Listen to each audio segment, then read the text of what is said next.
Assalamualaikum warahmatullahi wabarakatuh. Halo teman-teman semuanya, apa kabar? Semoga semuanya dalam keadaan sehat ya. Jangan lupa berdoa sebelum memulai menyimak video materinya. Selamat belajar. Materi kita hari ini adalah cerita fantasi. Kalian pernah mendengar cerita tentang Snow White kan? Atau cerita tentang kancil dan buaya? Atau Malin Kundang?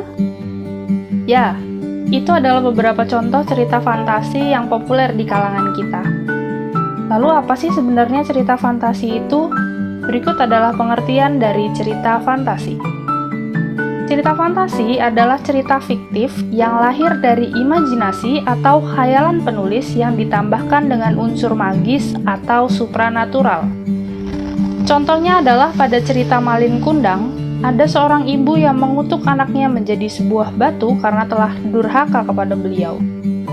Lalu pada cerita lain yaitu Snow White, diceritakan ada seorang putri yang memakan sebuah apel beracun dari seorang penyihir yang kemudian disembuhkan oleh seorang pangeran. Kemudian apa saja ya yang menjadi ciri-ciri dari cerita fantasi? Ciri yang pertama adalah cerita fantasi mengandung keajaiban, keanehan, atau kemisteriusan. Juga berisi hal-hal gaib dan misterius yang tidak ditemui di dunia nyata. Hey, wait a minute, don't go. Maybe you can help us.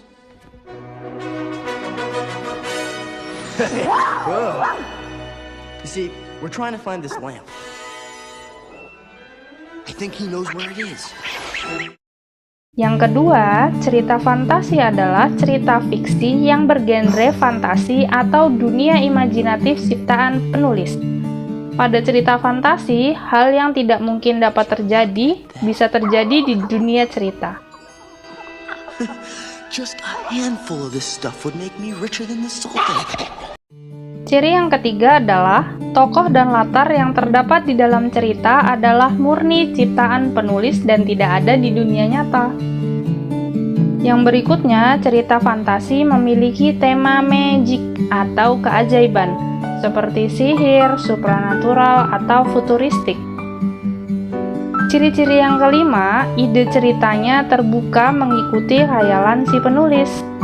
Ciri yang berikutnya, rangkaian peristiwa dalam cerita fantasi memakai latar yang tidak terbatas oleh dimensi ruang atau waktu. Yang ketujuh, tokoh dalam cerita fantasi biasanya diberi watak dan ciri-ciri yang unik serta jarang ditemui dalam kehidupan sehari-hari. I have a little bit of news. Don't. Maksudnya adalah tokoh memiliki kesaktian dan kekuatan tertentu. Ciri yang terakhir, bahasa yang digunakan cukup variatif, ekspresif, dan menggunakan ragam percakapan yang bukan bahasa normal. Demikianlah pembahasan kita hari ini. Sampai jumpa di lain waktu. Wassalamualaikum warahmatullahi wabarakatuh.